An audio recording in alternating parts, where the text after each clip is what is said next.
Hey everyone, it's Editing Hoots here. Several weeks ago, Kaylin, Mandy, and myself recorded and banked a bunch of goodies. Not so bad Respect the Dead subjects that we could release if ever something bad happened in the world and we just didn't feel like releasing an episode about a villain. Well, this week I'm breaking that emergency glass and pulling out my Respect the Dead goodie. A week ago today, at time of this recording, 150 people died in a crowd crush in Itaewon, South Korea. Our deepest condolences go out to the friends and families of the victims and the survivors of the tragedy. Without further ado, here's a special goodish person episode of Respect the Dead. Welcome back to Respect the Dead, the podcast where we sometimes do. Sweaty, it's no surprise that everyone celebrated your demise, and now worms are eating your eyes.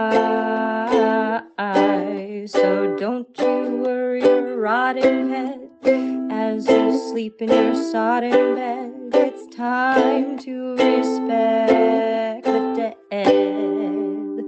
Hi, I'm Hoots. And I'm mainly Mandy. I'm killing Conrad. What? We both just like sat there blinking at each other. Playing podcast chicken. Because I don't always, I feel like I always am first or second because I jump in. So I wanted to leave it. Oh, I don't. You were I literally don't care. I literally don't care.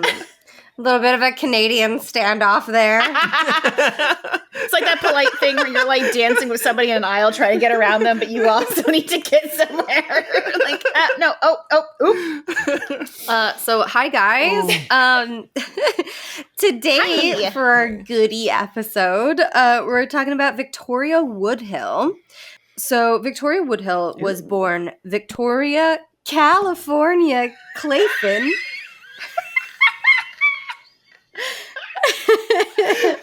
I love that her middle name was California. Oh my god, this sounds like me trying to write an American character. Victoria, California, Clayton. Martha, California crayfish.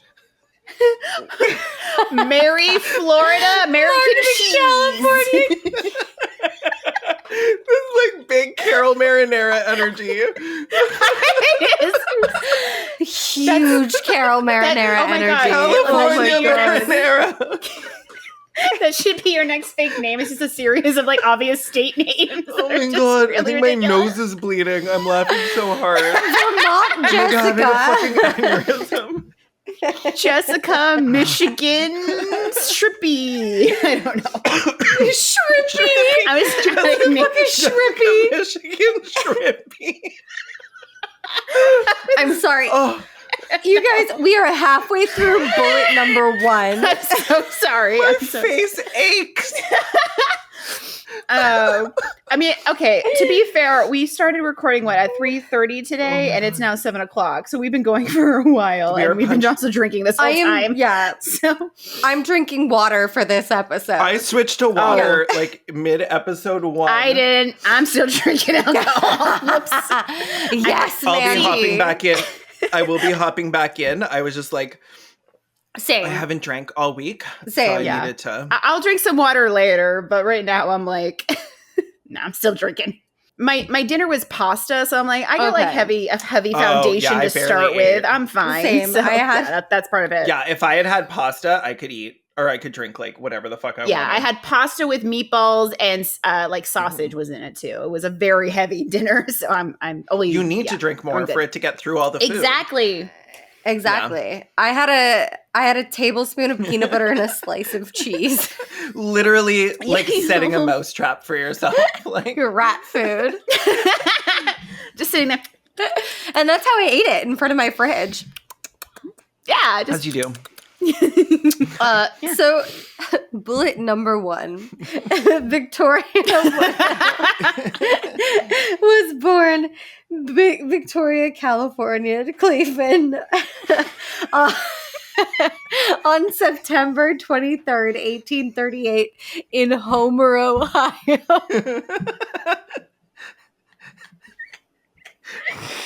I'm sorry, it's very funny. Homer, Ohio. Pause. Wait, she was born in Ohio. Angus is mad and Victoria, leaving. California, Clayton. Oh my god. Even Angus is like, I'm gonna get spit on. I can get out of here. It's one of those episodes. Bye.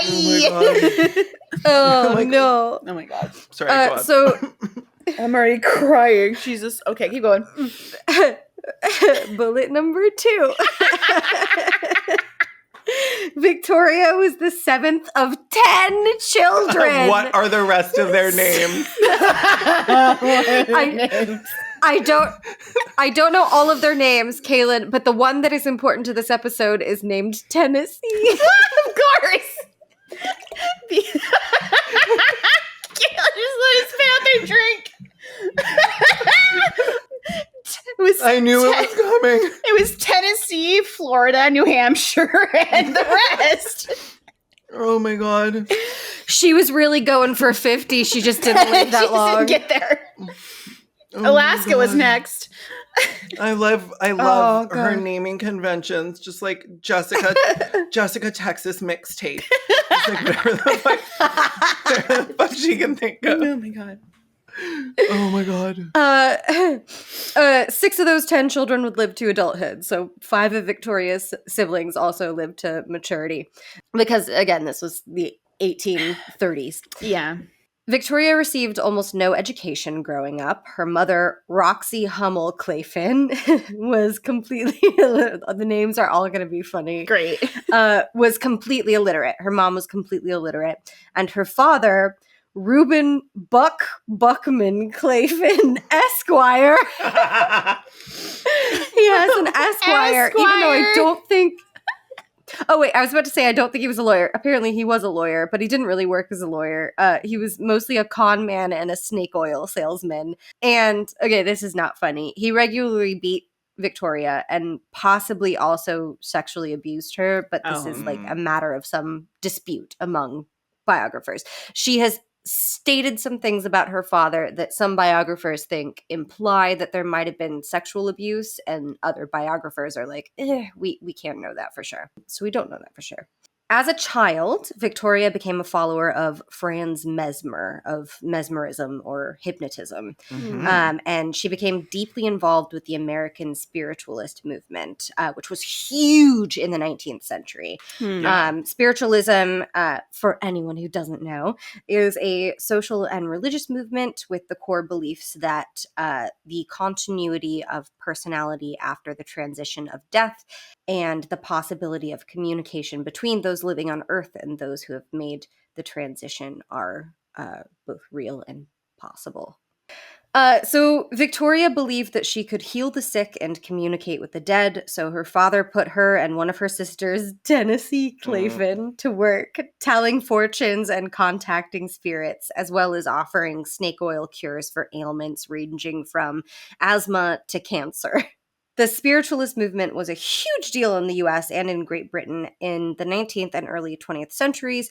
The Fox sisters became fabulously wealthy and world famous, holding seances and communicating with spirits. Queen Victoria and Mary Todd Lincoln were dedicated spiritualists. And Respect the Dead alumni Thomas Edison wanted to invent a telephone that can communicate with the dead. Oh. Fucking idiot. Physician and novelist Arthur Conan Doyle was drawn to the movement, and magicians like Harry Houdini actually got their start trying to disprove spiritualist claims. So that's where like a lot I didn't know like, that about Thomas Edison. Edison. I never came across that when I was doing research on him. That's cool. I mean, not cool, but interesting. I don't think it got very far into development, but he wanted to create a spirit phone. I want a corpse phone. Yeah. Well, I mean, he was really shitty at inventing things, actually. So he probably tried to get his people to make it. They were like, guess no. I mean, Actual scientists. it's like, so those are some like pretty intense roadblocks, given that you can't speak to the dead. Yeah. And he wasn't a good inventor. Some It's big like, hurdles. I'm going to invent a phone to speak to the dead. It's like, I have some bad news You about did your have life ambition. plans here, but I'm just imagining him like yelling at a tree, like, "Is this working? Can you hear me now?" just like kneeling on a grave, like, "Hello, Martha, Martha. If you can hear me, make a noise." And you hear that like sound from that like mummy that they made talk a few years ago, where it's just like, Do you remember that video? They're like, we recreated a mummy's voice. I remember that. Like, well, okay. It's like, is this supposed to be impressive? Like when they reconstruct their face and it just looks like a deflated basketball. It's like, oh, this doesn't seem so cute. Like a melted mannequin. Yeah. Maybe we didn't need Yeah. to do this. Yeah. You spent so long trying to figure out if you could. You never considered if you should. You never considered if it would be just, like super gross. It's also important to note that in the United States, spiritualism had close ties to social reform movements like abolition, universal suffrage, and socialist movements, especially Christian socialism, especially for this story in particular. So at the age of 15, Victoria marries her first husband, 28-year-old Dr. Canning Woodhull. The prefix doctor here is doing a lot of heavy lifting, though, because Canning practiced in Ohio, a state which at the time did not require any kind of formal medical training or licensing. So you could just like move there and be like, "I'm a doctor." I've considered doing that on my Twitter name, just like putting doctor at the front. If anyone says anything, I'm like, what? Dr. Kaylin this Conrad isn't fraud? Esquire. Yeah. Yeah. Dr. Lawyer Kaylin. It's not fraud. I'm not. It's Dr. Lawyer Kaylin Conrad. Dr. Lawyer. Kaylin California Conrad. Dr. Oh Lawyer Kaylin California Conrad. Mixtape. Esquire. I love that you put Lawyer Esquire so that they would know you're double lawyer. Double the lawyer. I know the law so well. I had it twice to my name. I can actually practice in 2 different mortal planes.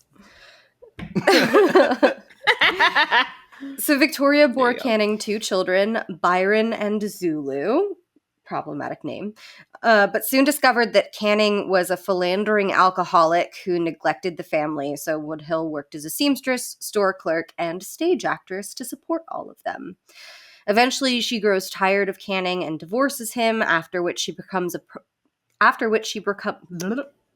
I drank a lot, guys. Eventually, she grows tired of Canning and divorces him, after which she becomes a proponent of the free love movement, which argued that individuals should be able to remain with romantic partners as long as they choose and then move on rather than marry for life. Did I say that right? Which argued that individuals should be able to remain with romantic partners as long as they chose and then move on, or rather than marry for life. I copied and pasted a lot of this from Wikipedia, guys. As you should. If Karen and Georgia can do it, so the fuck can we. So the fuck can I. The free love movement also sought to destigmatize divorce and make it easier for wives to leave abusive husbands. I do love that. Mm-hmm. In the 19th century, the free love movement also had links to abolitionist movements, drawing parallels between slavery and quote-unquote sexual slavery, marriage, and forming alliances with Black activists.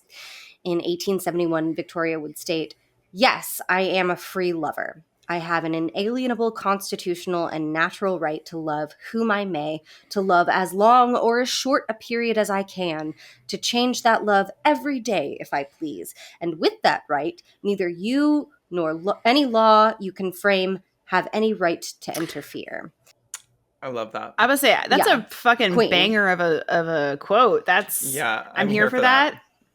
1871. I'm like, hey, that sounds like a little bit of like a relationship anarchy. I'm into this. a little bit, yeah. In this same speech, Victoria also said, to woman by nature belongs the right of sexual determination. When the instinct is aroused in her, then and only then should commerce follow. When woman rises from sexual slavery to sexual freedom into the ownership and control of her sexual organs, and man is obliged to respect this freedom, Then will this instinct become pure and holy. Then will woman be raised from the iniquity and morbidness in which she now wallows for existence, and the intensity and glory of her creative functions be increased 100-fold. This is like a cute little manifesto here. Yeah. I'm like, Yeah. And lots of stuff about like literally talking about control and ownership of her own sexual organs, Bodily autonomy. bodily autonomy. I would read her zine. Which she was, she had a few of them, Kaylin. And this might make you think, because she was like a big early proponent of bodily autonomy, that she was pro-abortion. But she was very much not, sadly. She seemed to be of the opinion that if women were free in their relationships or free to leave bad relationships, that abortion would kind of be unnecessary. Quote, every woman knows that if she were free, she would never bear an unwished-for child, nor think of murdering one before its birth. Which, that's not, no. I'm like, do I know that? I'm going to say, because I don't think I do know that. Like, she's speaking from not experience here, so she doesn't know that's very much not the case. I'm like halfway through her zine, like looking at it at the table, and I'm like, I'm actually just gonna put this back down. I'm gonna put this down. No. She is like, she is very much an icon, and I stan her and I love her. But there are like a couple of different things in this that I'm like, no.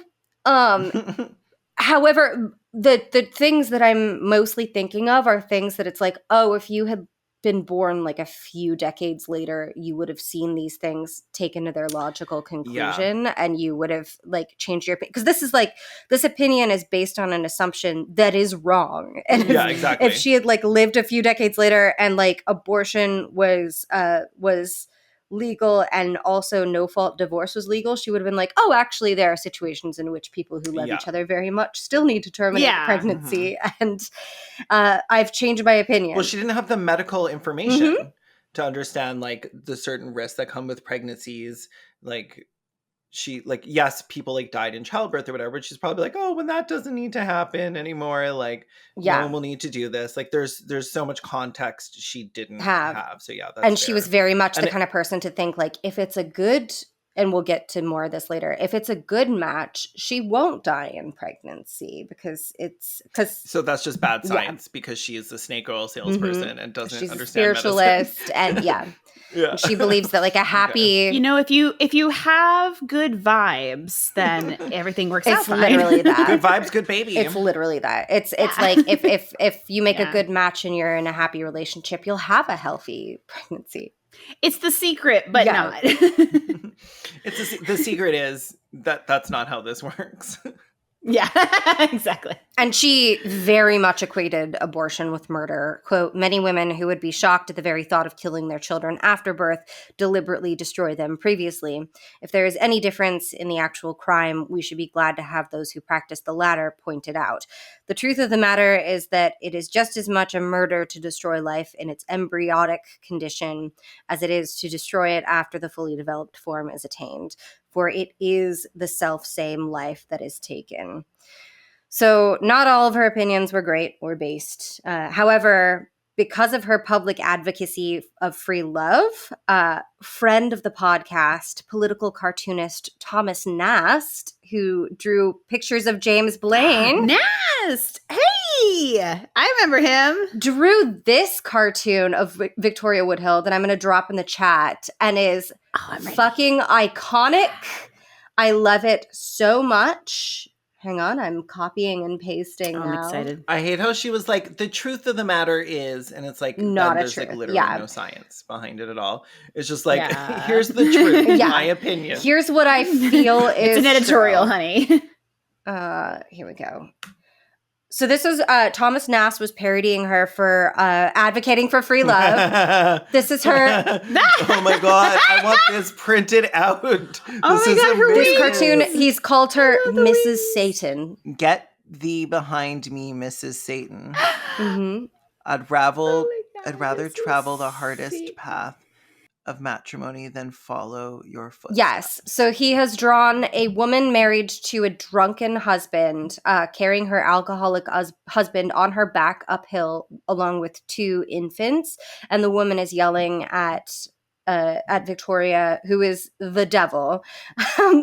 She's yelling like, I'd rather take this path than be like you, Mrs. Satan. Mrs. Satan. And also she has like so Mrs. Satan has like these great like horns that like they're like the curl back kind, and she's got these It's big such a good leathery look. Oh, they're bat gorgeous. wings, and she's holding like the Iconic. It's I don't know if Nas This was is good actually art. doing the thing he thought he was doing here, because like She looks so cool. She looks so cool. She looks Yeah. metal as fuck. She does. And she's got a big sign that says Yeah. free love. Hell yeah. yeah. She looks like a pretty vampire Hetty Green Mm. in that outfit. I know what I'm going for as Halloween. As Mrs. Satan. All, and with your little sign that says Yes. "Be saved by free love." I'm gonna have like a little Iconic. sign. I love how many of like former people I've brought up have I shown up know, in this episode 2 so far. already. This is great. Yeah. It's like a little callback. It's like a little Well, they were all callback. living I in the love it. 19th century. That was like a bustling time. It sure was. So let's go back to 1866. Victoria had been working again with her sister Tennessee as a healer and clairvoyant when a Union Army veteran named Colonel James Harvey Blood, just another great name, just another fucking dope name. Colonel People named their children so strange during this period. They were James like, "Fuck Harvey it. We're just Blood." gonna go wild. It didn't matter what they named their kids because they were like, Blood. honestly, like half of them aren't even going to make it to their first birthday. So let's so like, just try some let's stuff just name out. this one something stupid. Yeah, let's just like, find out what Let's happens. just throw it on the wall and see what sticks. Yeah. like okay, keychain, mattress cover, belt. My next baby, Dracula Nevada Shrimpy Shrimpy Face. Listen, Shrimpy Face, if Albert dies, you can take his name, okay? So that year, in 1866, Colonel Blood would become Victoria's second husband. So her name's Victoria Blood. No, she keeps her name Okay. Victoria Woodhull. I would have changed it to Blood. That would have been so metal. 100%. I might change my name to Blood now. Victoria Blood? What a goth name. That's the woman who's like lying in fucking graveyards late at night. Like, Victoria love it. Blood. Fuck yeah. Goth as hell. Mhm. That is Mrs. Satan. Victoria Blood. Hell yeah. Upon moving to New York City in 1868, Victoria and Tennessee were hired as clairvoyants by railroad magnate Cornelius Vanderbilt, Oh. who hired them to help him contact his recently deceased wife. They became besties with Vanderbilt. Tennessee may have become a little bit more than besties with Vanderbilt, according to some accounts. She may have been comforting him after his wife passed. What do you think he wanted to know? I just wanted to be like, hey. It's just like, where do we keep the flowers? Yeah, that's it. He was like, like, where did you left put my before, checkbook? you left before you told me where everything is. Hey, honey. Hey, how do I tie a tie? What was it you said you put in the pot pie crust again? Was it lard or That's butter? my favorite. Answer me, you shrew. answer me. Shaking. Shaking, crying, vomiting. So they become besties with Vanderbilt, and Vanderbilt gives the sisters some prudent financial advice, with which they amassed a fortune of almost $700,000, which is over $15 million in 2022 dollars. Thank you for checking. That's a lot of fucking money. I didn't even have to check. The source had it, Oh, thank you, source. which I love. Thank you, source. Thank you, Our cult, source. just like praying. Thank you, source. Thank you, Wikipedia. source. Our goddess Wikipedia. I get my light from the source. I love like people who are like, I get my light from the source, and just thinking that the source is Google. The witches of Stitcher, like all praising Google. So cursed. I love it. So using this $700,000, $15 million in 2022 money, and Vanderbilt's financial backing, Victoria and Tennessee then opened their own highly publicized firm named Woodhull, Claflin & Co., becoming the first female stockbrokers on Wall Street. So definitely taking like very much a Hetty Green arc right now. Yeah. I was just At thinking the that. moment. Good for them, kind of. They had the same Yeah. horns. Yeah, same horns. Yeah. Same Same black horns. dress, at least in that picture. They were like, we love that girl boss. Yes, we love it. We stan a girl boss with horns. Newspapers such as the New York Herald hailed Woodhull and Claflin as, quote, the queens of finance and, quote, the bewitching brokers. Very witches of Stitcher vibes. Yes. Bewitching I love that. brokers. The Bewitching alliteration. Love it. brokers. You go, girls. However, departing from the Hetty Green arc now, Victoria sought to leverage this newfound financial success to further the agenda of the radical left. That's my best Ben Shapiro. Nice. So- Yeah, she used her money. Using funds obtained from their brokerage firm, Victoria and Tennessee began publishing Woodhull and Claflin's Weekly, a newspaper that promoted the free love movement, women's suffrage, and political reform. In December of 1871, the paper published the first English language account of Karl Marx's The Communist Manifesto, Ooh. and they had multiple articles written by Colonel Blood and an anarchist at the time. I forget, like blue link on Wikipedia, anarchist. Okay, Mm. I'm picking the scene back up off the table. Yeah. It's a pretty good scene. I'm like Karl Marx, Colonel Blood, Yeah.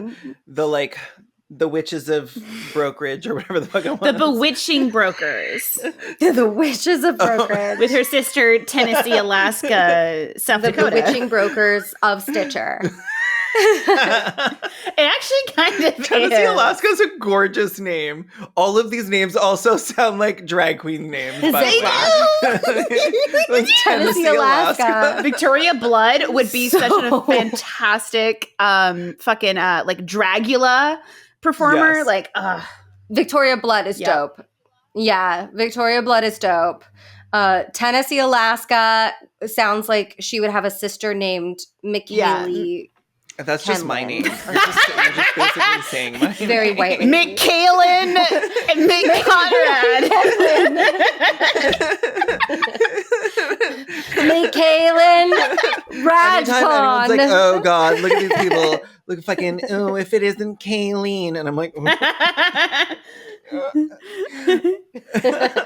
McKaylee. Where was I? Oh, yes.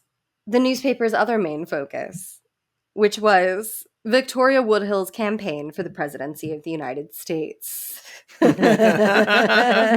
yes. Yes. So, under a new third party she helped create, the Equal Rights Party, Victoria campaigned on a platform of women's suffrage, regulation of monopolies, nationalization of railroads, an 8-hour workday, direct taxation, abolition of the death penalty, and welfare for the poor. Like, this bitch was like progressive for 2022. Hashtag I'm with her. What year was this again? I'm sorry, I missed that part. 1871 and 1872. Okay, great. Okay. Yeah, so we still don't have nationalized railroads or regulation No. of monopolies. Or Nope. even really welfare for the poor. Certainly not abolition of death penalty. Nope. So, like, this is like, my girl is like left of Elizabeth Warren.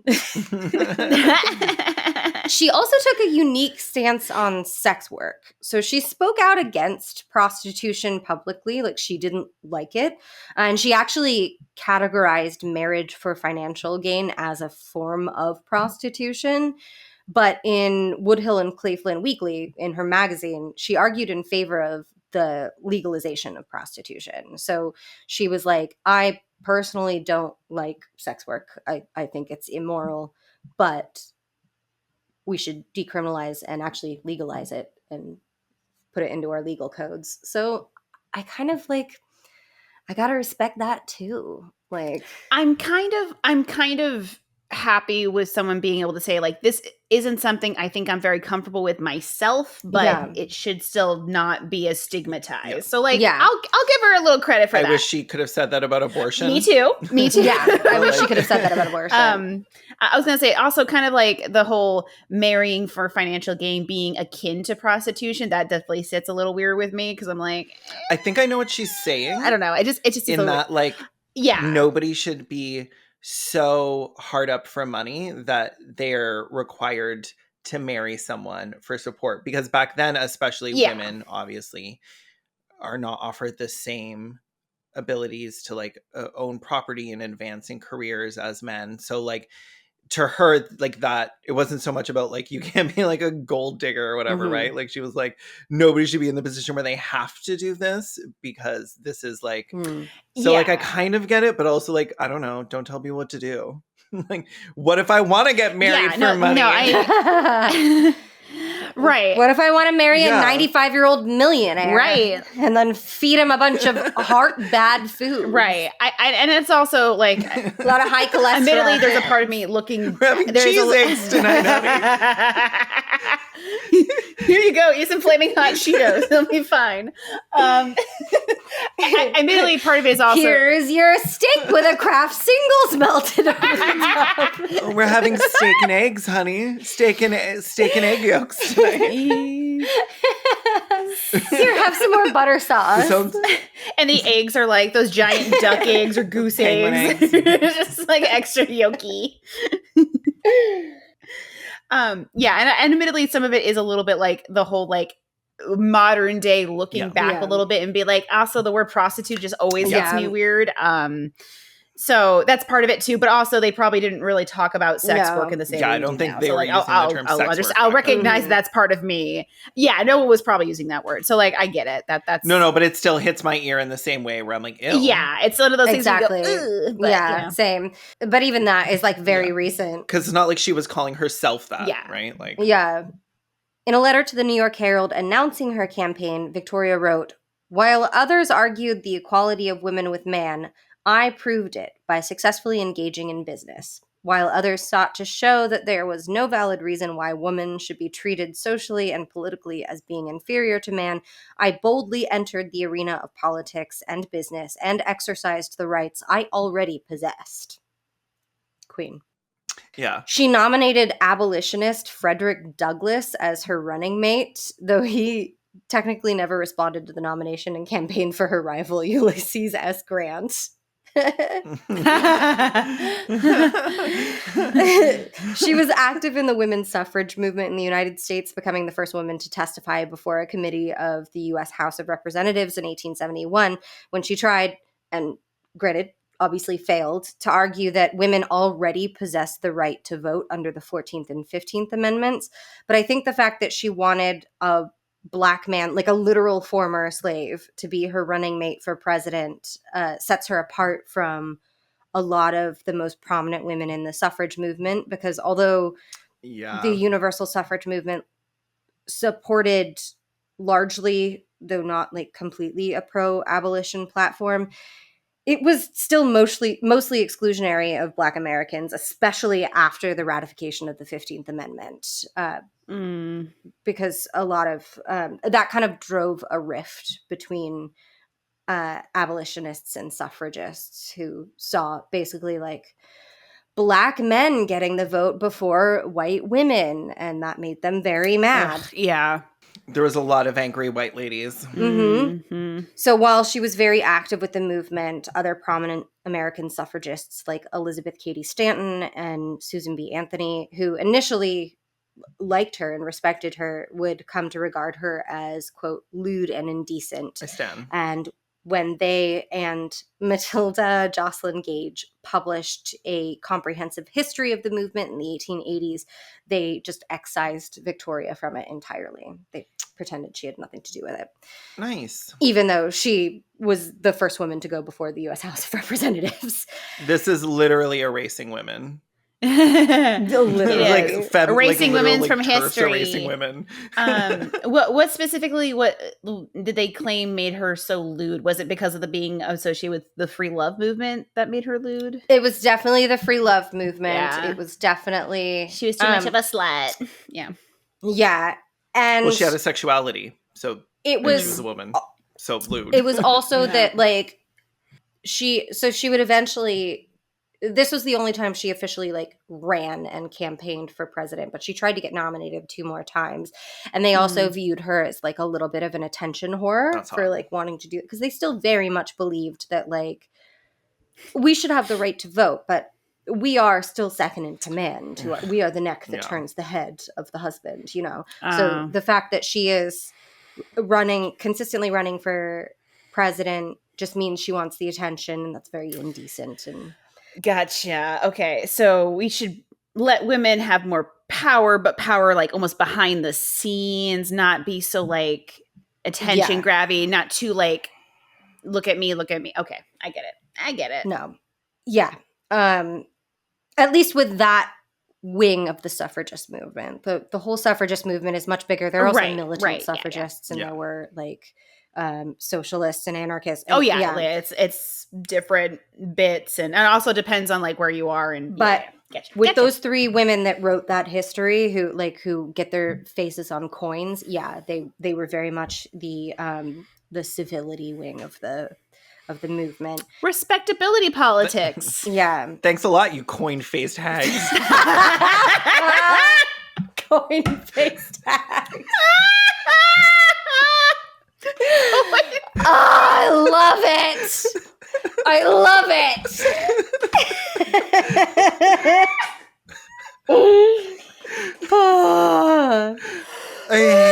So I did a lot of research into this for the Gender Critical series, especially from the point of view of Black feminists, and read a lot of their accounts of how they were treated by some of the respectability politics. By your Susan B. Anthony's? Yeah. So I have so much rage for like the ways that they would use them and then disinvite them and step over them whenever they got the chance. So I'm just like, anytime I get the opportunity for a nice rare insult on these people, I am like so here for it. And I couldn't pass up coin-faced hags. Coin-faced, that's so good. It is really good. So as I said, the ratification of the 15th Amendment that allowed Black men to vote caused a rift between abolitionist and suffragist movements. And in addition to wanting to nominate Frederick Douglass because she was a radical, she also like very shrewdly believed, and the Equal Rights Party as a whole, because she wasn't the only part of it, this new party, they hoped that a Woodhull Douglass ticket might heal that rift, so that we can be like, hey, look, suffragists can still work together with abolitionists. Like we are working towards the same goals here, liberation. Victoria's campaign obviously was not taken seriously. In addition to being a woman, she was also not yet 35, which is the minimum age to assume the presidency. You must be 35 because she's a woman. Wow. I know. I'm so what a sexist Freudian slip from me there. Canceled. There it is, me, daddy. You coin face hag.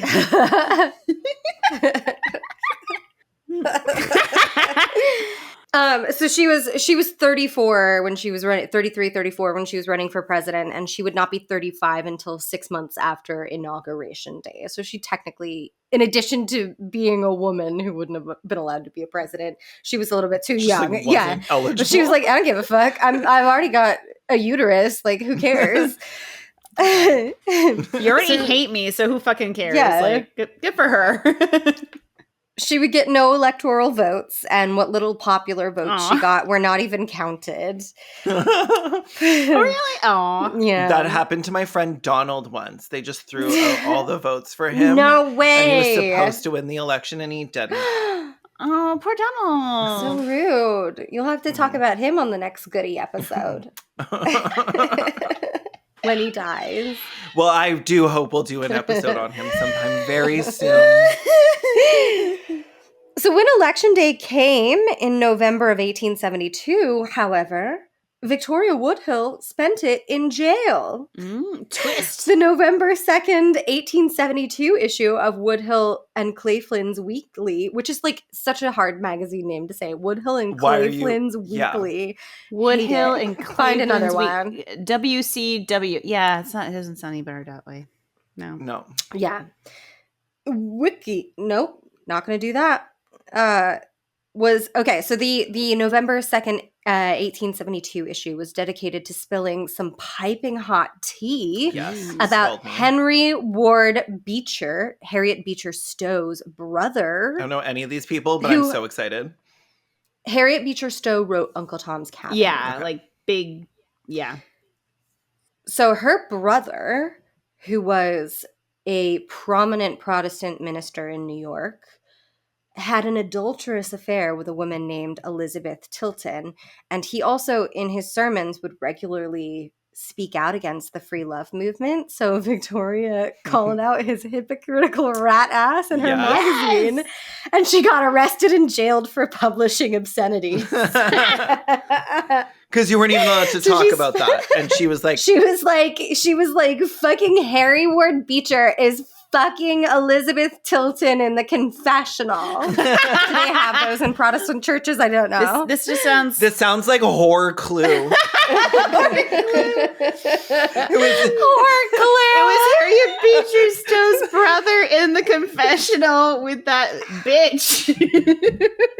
It was Henry Beecher in the confessional with the anal beads. Oh, Angus, cover your sweet little baby. In the rectory. In the rectum. In the rectory. I was gonna say, to me, this just sounds like what my future with Marjorie Taylor Greene is gonna be. Like, she talks about family values, but she fucked another guy while her husband watched. Like, she fucked her, what was it, yoga instructor? While her husband watched and enjoyed it. Sounds like that's their business and not any of ours. Right? So, like, maybe calm the fuck down, Marjorie. Anyway. Calm the fuck down, Marjorie. We went full, I fucking hate her Muppet so much. Why don't you shut your coin face mouth? I hate her so much. And the fact that she's polyamorous makes me so mad. Well, maybe she's not polyamorous, but she's some open relationship. And fuck her. So when she dies, I'm going to be so happy. You can have her body, Mandy. It's going to be mine. I claim her body. She might die sooner rather than later. Only hope. She looks like someone who drinks. Someone shoots her in the head with a nail gun. Well, there's that. She also looks like somebody who drinks a lot of those like off-market like energy drinks, you know? Oh, like absolutely. Those pre-workout powders that are cocaine. She's drinking like lead kombucha on her days off. She looks like somebody who thinks drinking your own urine is more pure. I mean, she probably does. I'm sure she also drinks a lot of like unhomogenized milk or something. Oh, absolutely. Raw milk. She is like filled with worms already. They're just waiting to burst out of her. She is. They just haven't burst like 90% parasites at this point. Oh my God. I wish I was 90% parasites. The human body is filled with a lot of bacteria. Not the same thing as parasites, but we are filled with a lot of bacteria. Ew. Not mine. I took a bath. It's not really how that works, fine. But okay. My insides took a bath. I drank bleach. It's fine. We do not recommend that our listeners drink bleach. Yeah, please don't drink bleach. I believe in bodily autonomy. I don't know. Free love can include drinking whatever liquids you want. And shooting as much bleach up your ass as you need. You're supposed to apply it on the outside. On the whole C. On the whole. Yeah.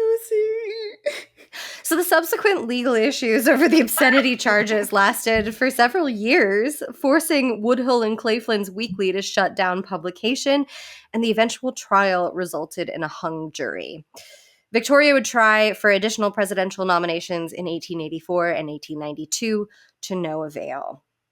In 1876, Victoria divorced her second husband, Colonel Blood. In 1877, Vanderbilt's son, William Henry Vanderbilt, pays Victoria and Tennessee $1,000, which is $25K in today's money, to leave the U.S. because he's afraid they will be called to testify against him in the hearings over the distribution of his daddy's $100 million estate. So they accept his shady money and they move to Great Britain. He's like, can you please take this money just to get out of town for a little while? And they're like, yes. I would take it. Absolutely. And paid vacation. He didn't even say permanently. They ended up staying away permanently, but like he was like, can you just leave until the hearing's over? And they were like, how much money was it again? For $25,000? It was $1,000, which is $25K in today's money. Like I would do that. So absolutely. Yeah. Oh, I can leave town until some hearings end. Abso-fucking-lutely. I would do it for $1K today's money. Yeah, like $10K would be fine. Yeah, $5K, exactly. $1K. Be like, yes, I will leave the country.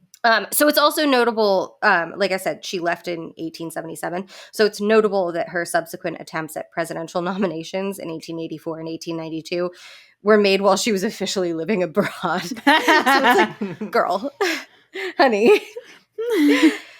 So in Great Britain, Victoria became involved with the British suffragist movement and met her third husband, aristocratic banker John Biddulph Martin. The names are so Why is this man named after like a Pokemon? Biddulph. Biddulph. It's spelled Biddulph. Oh, that double D. Nor. Oh. Every time I think a name can't get more ridiculous, I am proven wrong. It's a silly names name. It's a silly names episode. It's a great episode. So she marries Biddulph in 1883, and she would take his name, becoming Victoria Woodhull Martin for the rest of her life. So she didn't take blood, but she took Woodhull and she took Martin.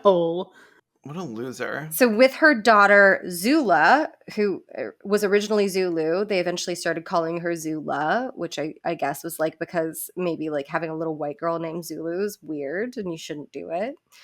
Victoria published a journal called The Humanitarian from 1882 to 1901, which was known for promoting eugenics. Eugenics was a very popular school of thought and sometimes practice in the 19th and early 20th centuries, basically right up until we saw it taken to its logical conclusion on a mass scale in the 1940s. So Victoria's interest in eugenics was like pretty mainstream at the time. And her interest in particular seems to have come from her relationship with her son, Byron, who was born intellectually disabled. Victoria blamed Byron's disability on his father, Canning Woodhull's alcoholism, and her belief in eugenics was kind of tied to her beliefs about abortion and free love. Like she basically championed the idea that if women had more sexual and romantic freedom to make good matches, they would produce better children, and they wouldn't need abortions. And she also advocated for sex education and prenatal care as a way to bear healthier children. So it was a very, like, it seems like she mostly was like, it's difficult. It's not a good look for her either way. But eugenics was very popular at the time. It seems like she was mostly in support of like, let's get better prenatal health care and make sure that people are making love matches and not inbreeding a ton so that we can bear healthier children, as opposed to like mostly advocating for sterilization as we did in some parts of the US at that time. Mm-hmm. I feel like all of her really bad takes just come from like not understanding anything about the human body. and not that ignorance is necessarily an excuse, but like, yeah, I get you. Yeah, it's a bad look, but yeah, I mean, that's why it was such a popular.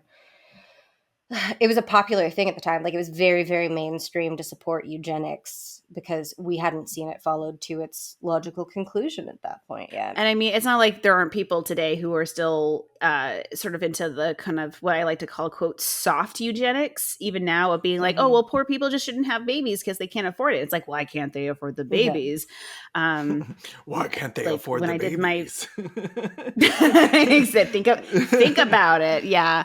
Because like when I did the child-free video, I talked about that. And I did have someone who tried to argue with me about it a little bit. And I was like, yeah, I see that take a lot. So like, it's still a thing. Nope. Yeah. It's still a thing that people find reasons to support without really thinking it through, and it's frustrating. So like back then especially, I'm kind of like, it's not great, but like I can understand maybe you just didn't think about this more. Well, I think maybe I find that actually most people who have that point of view, when they're like, if you're poor, you just shouldn't have children, and then usually I'll just say like, and who do you think is more likely to be poor? And then normally they're like, okay. Oops. Yeah, and they make that like loading screen sound. And then you can see the little circle going, oh, loading new information. Wait, I'm a racist now. It's like, okay, never mind. Yeah, let's follow this. I mean, like, to its when I say most of the people I say that to, I mean like other leftists who just like haven't thought it through. Yeah. Also, sorry to like randomly promote my own video in the middle of your. I brought up the gender critical series. Oh my god, no, that's fine. Anything to say about guns or? Yeah. Yeah, throw in your own promotion. We all have YouTube channels. Support us on YouTube and Patreon. These are, I'm pretty sure it's mostly our patrons listening to this right now. I know. Support us on other separate Patreons too, if you can. If you're looking for three more Patreons to subscribe to. Give us twice. I have a $2 tier. Up your patronage if you can. Join that $25 tier, baby. We're splitting it in 3. Make a fake ad. So it was sadly also, this is Victoria's dark arc. It was sadly in the humanitarian where Victoria also started repudiating a lot of her former work. She recanted both as a spiritualist and as a free love proponent and rebranded as like a good old Christian lady. Oh, so like a trad wife. Yeah, she didn't go like full like dark evil. Like she still did a lot of like good humanitarian work, but she was like, I'm done with free love. I'm happy with my last husband, and now I'm gonna just be a good Christian, and I'm done with pretending to talk to spirits. Honestly, probably maybe that part was good, but yeah. I'm just wondering, did she take back her beliefs that women should have these rights, or just personally for herself? Like, I think she still continued to work as a suffragist, like with the proto-feminist movement in Britain. I think her, like, from the way it sounded from the sources that I was reading, when she and Tennessee moved to Great Britain, they kind of wanted to rebrand because they had been, like, basically, like, chased out of the U.S. as, like, wild children. Like, there's a reason they didn't go back. They were, like, called, like, sluts and whores, basically. And they were devil whores. And literally devil whores. That's a lot of stigma back then. Yeah. So I think when they got to a new country and they had a chance to start over, they were like, we need to, like, enter our chill era. Yeah, maybe let's not be devil whores. We need to let's delete our social media and take a break. We need to clear it. Yeah. So her third husband, John, died in 1897, after which Victoria retired to the English countryside to Worcester. She resided there until her death in 1927, devoting her later years to running a newspaper, a third newspaper, and preserving the English home of George Washington's ancestors. Woodhull also became an automobile enthusiast, donated money and services to the townspeople around her estate, became a champion of English education reform, including the addition of a kindergarten curriculum, founded a short-lived agricultural school, and volunteered with the Red Cross during World War I. So, girl was still, like, very busy and definitely an activist. Yeah. I especially like that she, like, became a champion of, like, reforming the English education system and adding, like, a kindergarten curriculum and stuff. She died in 1927 at the age of 88. In 2003, an American human rights and sexual freedom advocacy organization, the Woodhull Sexual Freedom Alliance was founded and named for Victoria Woodhull. Its focus is on both global and domestic human rights, specifically looking at sexual freedom. As such, it is allied with other organizations such as the American Civil Liberties Union, Gay and Lesbian Activists Alliance, National Gay and Lesbian Task Force, and National Coalition Against Censorship.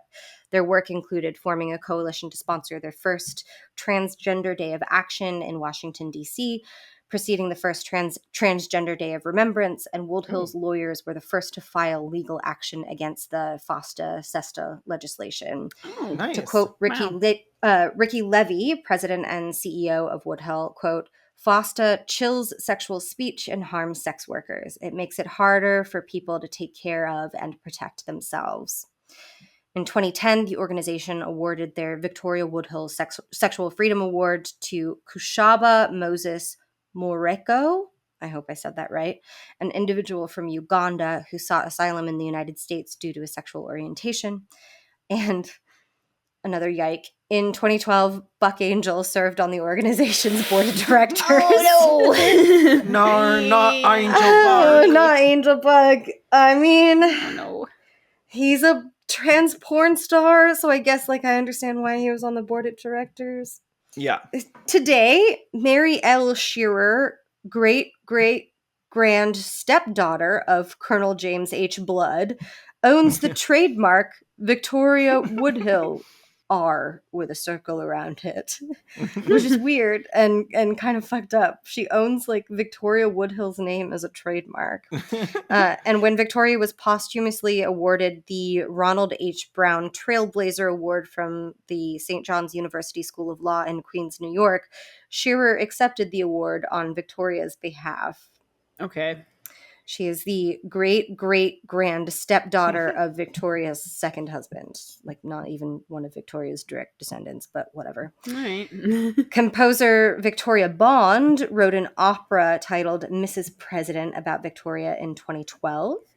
And in 2017, Amazon Studios said that they would be producing a movie about her life starring Brie Larson. Ooh.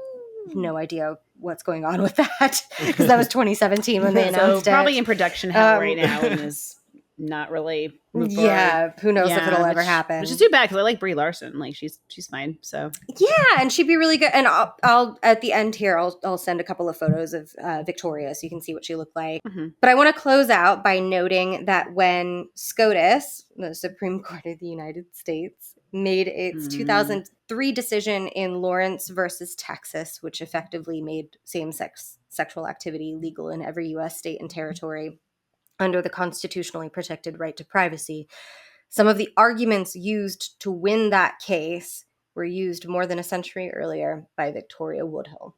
Oh, I like that. That's cool. Yeah. That was part of the way she argued for free love is basically that it was a constitutionally protected right to privacy and it's none of your fucking business. Mm-hmm. And I love that. Thanks occasionally, shitty bestie. Yeah. She had some bad opinions, but whomst amongst us doesn't have at least a few cancelable opinions. Look, we all I'd like to see what the hell our podcast would have been in the 1800s. Probably we would have been calling people witches. Yeah.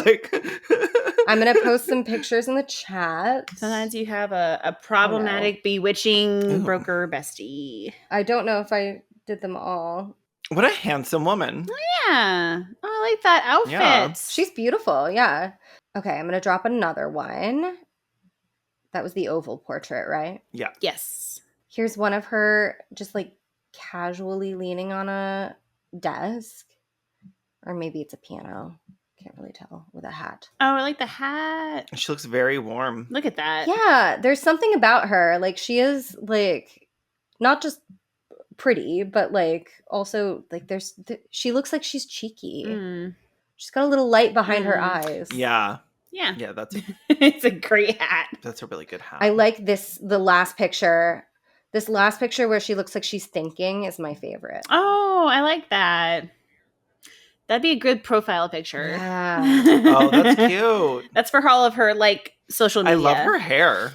Yeah, it's with that little center parting. Yeah, I do love a center part. Yeah, there's something. She's got a little light behind her eyes. She looks like she would have been a good time. She reminds me of what the fuck's her name? Alana. Glazer. You know what? I can kind of see Alana In that there. last yeah. photo. Okay. She related to Nikki Yeah, Glaser? that's what I'm looking at. From Broad City. Oh. Yeah. No, I can kind of see it. Yeah. In the last photo. Yeah. Oh, That's the only one that's the only one.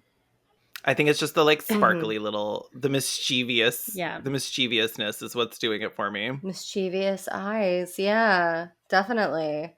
So that's the story of Victoria Woodhull, everyone. I mostly loved her. Yeah. There's some things that I don't like, but for the most part, I stand her. I don't think she's it was like more a person good than bad, it seems, Yeah. unlike most of our episodes. So it definitely fits as a good person versus a bad person. Yeah. It was very interesting to learn more about her. Yeah.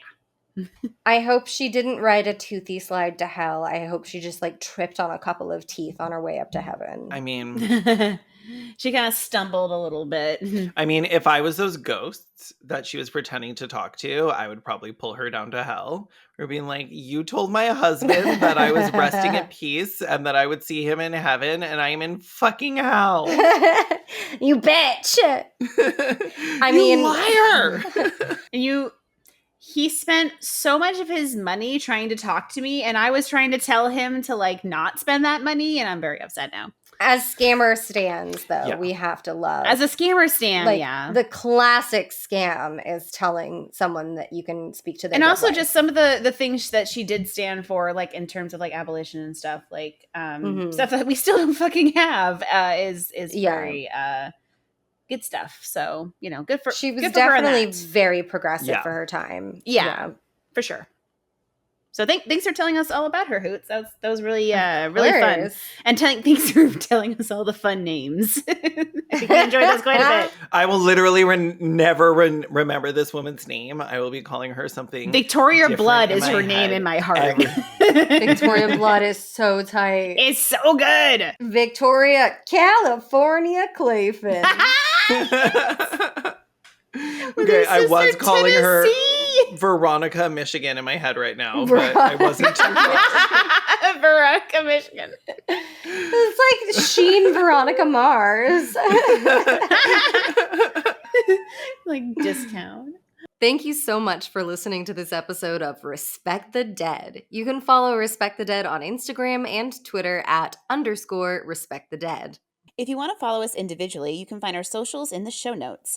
And you should check out our YouTube channels. We don't shit on dead people there as often, but still, we're making tons of cool stuff. If you enjoyed Respect the Dead and would like to support us, there's a couple of ways to do that. You can give us a review on Apple Podcasts or wherever you found us. If you leave us a review, we can read it out on the podcast. Reviews are the best way for new listeners to discover the show. Give us at least 5 stars and then share us with a good friend who likes venting about dead people. You can also give us some money over on our Patreon. Patreon supporters get some cool bonus content like bloopers from the cutting room floor and even coming up with a fake sponsor ad that we'll read in an episode.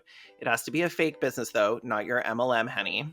Thanks so much for listening. Join us every Monday for our next Worm Feast. I'm Kellen Conrad. I'm Mainly Mandy. And I'm Hoots. Bye. Bye. Bye.